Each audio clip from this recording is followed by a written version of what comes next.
How are you? This is Las, and today I'll be showing you how to do cut, copy and paste.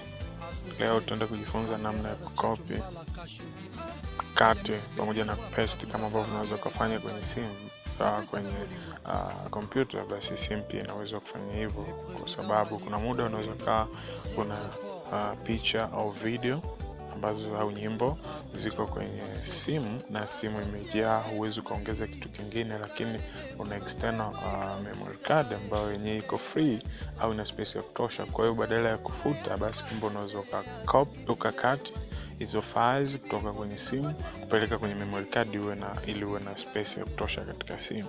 So kitu unachotakiwa kufanya, unaenda kwenye file manager ambayo iko hapa, then baada hapo utaenda kwenye all files.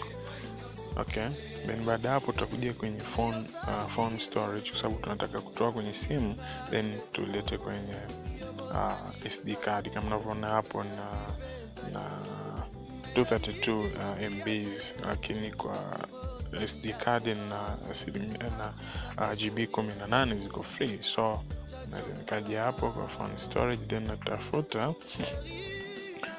inatakiwa nije mpaka kwenye file moja inaitwa DCIM. Brand hii hapo tunazungumzia sana kwa masuala ya picture na videos. So nataka kuziondoa huku, so nitakuja kwa camera, then labda hii hapa ni video. So na long hold unabonyeza afu unashikilia, ndio maana long hold hapo. Nimechukua hiyo la moja, hapa nichukue na hili la pili. So hii nimezishazi mark hizo mbili au nimezicheck hizo mbili. Then hapa chini unakutana na share, kuna hot, na kuna copy, kuna delete, kuna more. Kwenye more ukija kuna cut off, rename na details haziko active, nasema ni inactive commands. Kwa nini? Kwa sababu nimeselect zaidi ya moja.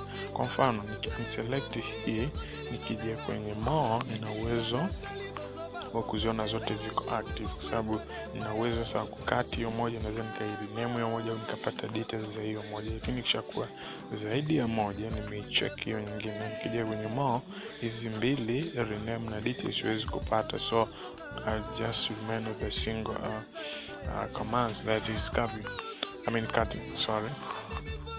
So naweza nikakati au copy. So nina copy hii hapa, nikienda copy maana huku nitakuwa nayo na kwenye SD nitakuwa nazo hizo files. Lakini nikija kati kama hapa, maana yake sitokuwa nazo huku kwenye simu, nitabakiwa nazo kwenye storage device ambayo ni external memory card. So naweza nikaja hapa juu kwenye phone, nika scroll hapo, mnaona na scroll hiyo hapo kwenda kulia ili niweze kuja kwenye home, niweze kuipata home. Then kwenye home nitaipata hapa chini SD card. So nikiclick SD card hapa chini, hii paste na cut inakuja yenyewe. So hapo ninaweza kupaste. Nikipaste maana yake hizo files zangu mbili za video na picha zitakuwa nje tu. So mimi sitaki hiyo, nataka nitengeneze folder lake kama ambavyo unaweza kufanya kwenye kompyuta, basi hapa pia naweza. So kuna vidoti vitatu viko mkono wa kulia juu hapa, then naenda create folder.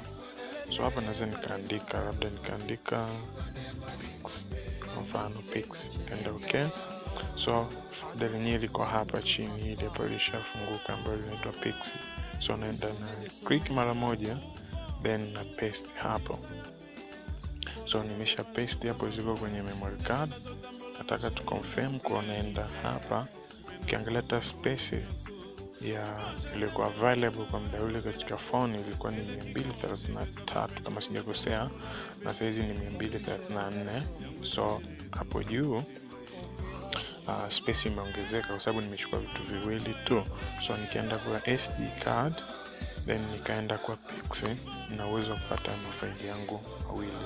So nitakuwa nimeshakamilisha kama hivyo. So I'm signing out, bye bye.